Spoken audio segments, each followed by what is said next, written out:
안녕하세요. 가치남입니다. 2월 22일 월요일 국내 시장이 마감되었습니다. 요즘에 주식시장이 참 재미가 없다. 주말에도 이런 이야기를 했었는데 오늘도 이어졌던 것 같습니다. 오전장만 하더라도 양호한 흐름이 나왔었는데 오후가 되면서 좋지 못한 모습이 나왔고 코스피는 0.9% 그리고 코스닥은 1.1%의 하락세를 보여주었습니다. 자, 그리고 삼성전자와 SK하이닉스 두 기업 모두 개장과 동시에 좋은 모습이 나왔었는데 그런데 오후가 되면서 조금은 흘러내리는 모습이 나왔습니다. 삼성전자는 0.5%의 하락이 나왔고 반면에 SK하이닉스는 2.6%의 상승이 나왔습니다. 그리고 삼성 SDI 오늘 약 4%의 하락이 나오면서 생각보다 낙폭이 컸던 것 같아요. 그리고 현대차는 0.2%의 하락으로 마감하였습니다. 작년 말부터 올해 초까지 지수의 강한 상승을 이끌었던 반도체, 자동차, 2차 전지 지금 구간에서 조금씩 약세를 보이고 있는데 저는 기업들의 문제가 있다 이렇게 생각하진 않거든요. 그렇다면 왜 다소 지루한 모습들이 나오고 있는지 여기에 대해서 제가 뒤에 가서 조금은 여러분들이 참조할 수 있는 내용을 말씀을 드려보겠습니다. 자, 그럼 먼저 수급을 살펴볼게요. 먼저 코스피의 수급을 살펴보면 오늘도 기관과 외국인의 동반 순매도가 있었고 오늘 기관의 주체는 전적으로 연기금이 될 수가 있겠네요. 이어서 코스닥도 마찬가지로 기관과 외국인의 동반 순매도가 나왔습니다. 코스닥은 지난달에 장중한 때 1000포인트도 보여주었었는데 종가 기준으로 1000포인트 넘기가 상당히 어려운 것 같습니다. 그리고 삼성전자 오늘 외국인의 순매수를 보여주었고 기관과 개인이 순매도를 보여주었습니다. 그리고 기관을 전반적으로 살펴보면 연기금을 제외하고 대부분 매수세를 보여주었네요. 이어서 SK하이닉스는 기관과 외국인의 동반 순매수가 들어왔고 지금 2거래일 연속으로 순매수가 들어왔습니다. 그리고 삼성전자와 마찬가지로 연기금의 매도세를 제외하면 대부분의 기관들이 매수세를 보여주었습니다. 이어서 삼성 SDI 오늘 4% 이상의 강한 하락이 나왔는데 기관과 외국인 동반 순매도가 나왔습니다. 최근에 기관의 수급이 좋지 못하네요. 그리고 현대차는 많은 금액은 아니지만 기관과 외국인의 동반 순매수가 있었습니다. 자, 그럼 바로 주체별 매매 동향에 대해서 살펴보도록 하겠습니다. 2월 22일 외국인이 가장 많이 매수한 종목은 삼성전자, SK하이닉스, HMM, 고려아연, 현대모비스 이렇게 다수 종목을 순매수 상위종으로 올렸습니다. 반도체 관련주에 대해서 집중을 했는데 삼성전자는 조금 아쉬운 것 같아요. 기관, 특히 연기금의 매도세가 짙었기 때문에 외국인의 강한 순매수에도 불구하고 오늘 약보합으로 마무리되었다고 그렇게 생각하고 있습니다.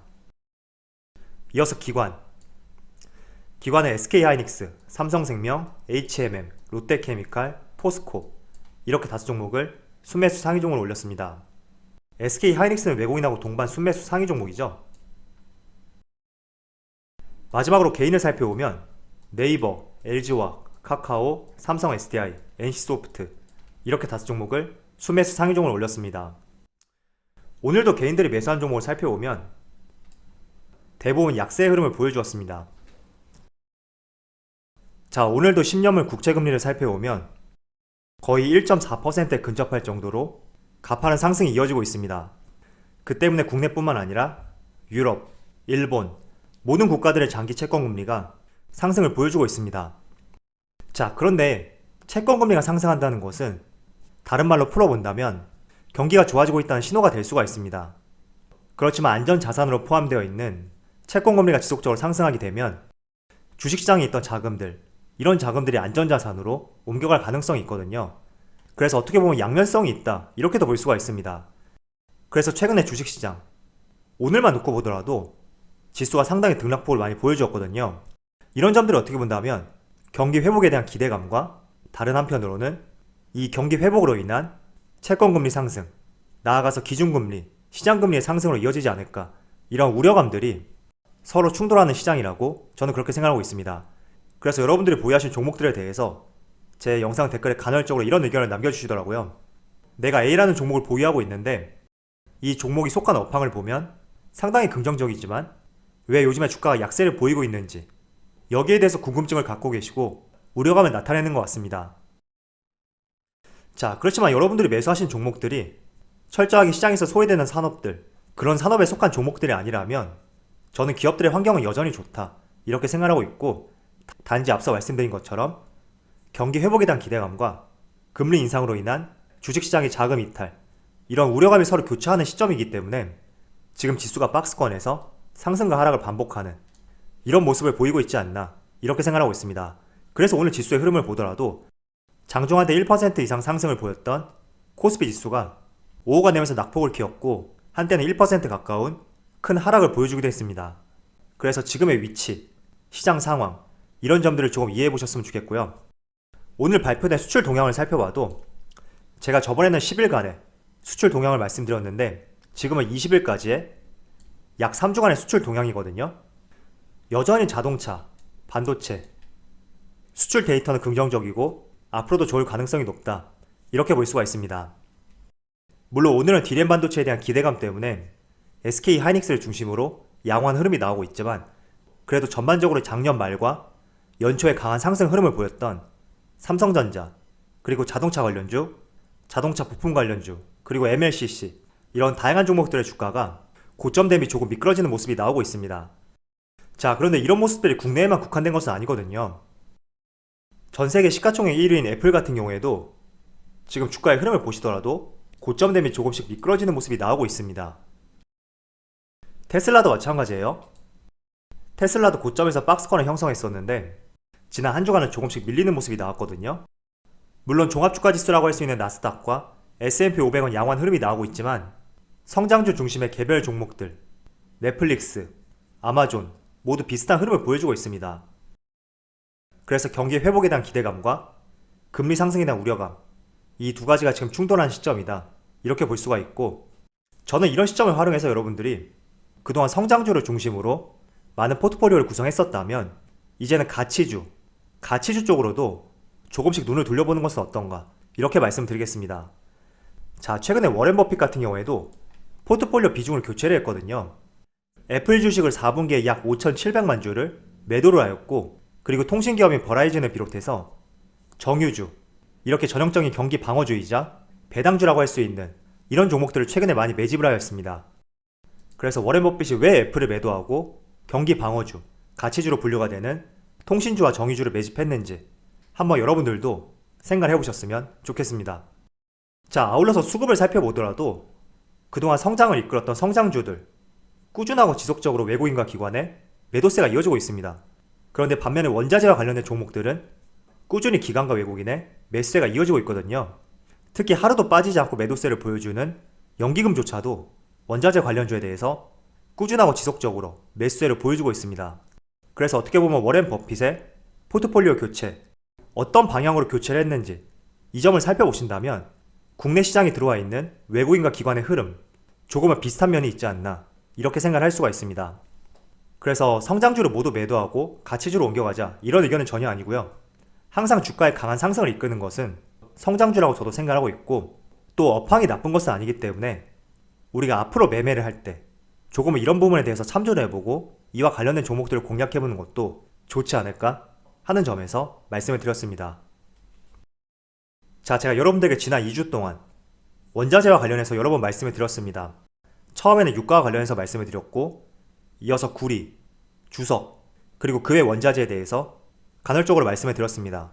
그런데 오늘의 주가 흐름을 보더라도 지수는 그렇게 좋은 흐름을 보이지 않고 있지만 원자재와 관련된 종목들 강한 상승이 나오고 있거든요. 자, 지금 장 종료 약 1시간 전인데 코스피 지수 대비 S51의 주가를 보시면 지금 3%로 상당히 좋은 모습을 보여주고 있습니다. 유가와 관련된 종목이죠. 그리고 풍산은 무려 12% 가까운 강한 상승을 보여주고 있는데 이 종목은 구리 상승과 관련해서 연관성이 매우 깊은 종목이거든요. 이어서 LS, 지금 6.5%에 마찬가지로 좋은 모습을 보여주고 있습니다. 해당 종목도 구리와 관련된 종목이고 LS의 비상장 자회사를 통해서 전선 제휴 사업을 하고 있기 때문에 구리 가격 상승과 관련해서 우리가 주목해 볼 수 있는 종목이 될 수가 있습니다. 그래서 워렌 버핏의 포트폴리오 교체, 그리고 최근에 기관과 외국인의 성장주 중심에서 원자재와 관련된 종목들 이런 종목들로 비중을 늘리고 있는 점을 볼 때 우리도 이와 관련해서 관심 있게 지켜보는 것이 어떨까? 저는 이렇게 생각하고 있거든요. 물론 오늘 많은 종목들이 강한 상승이 나왔기 때문에 바로 들어가는 것은 부담스러울 수가 있습니다. 그렇지만 제가 항상 말씀을 드렸듯이 조금은 기다렸다가 그런 구간을 잘 포착해서 내가 진입을 하게 된다면 원자재 슈퍼사이클 이 안에서 우리도 좋은 성과를 볼 수 있을 것이라고 저는 생각하고 있습니다. 자, 그런데 원자재 슈퍼사이클 저도 여기에 대해서 좋은 공부를 해봤는데 원자재는 산업의 특성상 한번 방향성을 잡으면 이 흐름이 쉽게 꺾이진 않는다고 하더라고요. 그래서 앞으로 10년 동안 더 갈 수 있다. 이런 의견도 제시가 되고 있고 또 최근에 골드만삭스에 의하면 2000년대 초반 약 10년간 이어졌던 원자재 가격 상승 지금부터도 충분히 이어질 수 있는 구조적인 상승에 진입했고 강세장은 향후 10년간 지속될 것이다. 이런 언급도 있었거든요. 그래서 전적으로 신뢰를 하자 이런 의견은 아니지만 지금 원자재 가격 상승 그리고 전반적으로 앞서 제가 여러분들에게 말씀드렸던 내용들 그런 점들을 살펴볼 때 충분히 원자재와 관련된 이런 종목군들 관심을 가져보기 좋은 시점이라고 말씀을 드리겠습니다. 자, 지금처럼 채권금리가 지속적으로 상승을 하게 되면 안전자산의 가치가 지속적으로 높아질 수가 있습니다. 그렇게 된다면 그동안 수익을 많이 봤던 종목들 그런 종목들 내에서 기관과 외국인의 수익 실현이 이어질 수 있고 그 수익 실현했던 자금들이 안전자산으로 흘러갈 수가 있다는 거죠. 그런 가능성을 한번 생각해 볼 때 과연 작년에 어떤 종목들이 많이 올랐는지 이런 점들을 생각해 보면 성장주들을 중심으로 많은 상승이 있었습니다. 그래서 여러분들에게 늘 수급을 보여드리듯이 기관과 외국인의 매도세가 이어질 가능성도 높기 때문에 그런 점을 우리가 한번 대비해보자 이런 측면에서 말씀을 드린 것입니다. 그래서 제 의도에 대해서 잘 이해를 해주셨으면 좋겠습니다. 자, 오늘 시장이 참 좋지 못했어요. 오전장만 하더라도 조금씩 기대감을 가질 수가 있었는데 다시 좋지 못한 모습을 보였고 마무리도 좋지 못했다고 그렇게 생각하고 있습니다. 그렇지만 대한민국의 주력 산업들 수출 증가세를 보더라도 긍정적이기 때문에 최근의 흐름이 조금 약세를 보인다고 하더라도 우리가 너무 부정적으로 볼 부분은 아니고 인내를 할 수 있는 부분이 돼야 된다고 말씀을 드리겠습니다. 자, 그럼 오늘 영상에서 마치도록 하고요.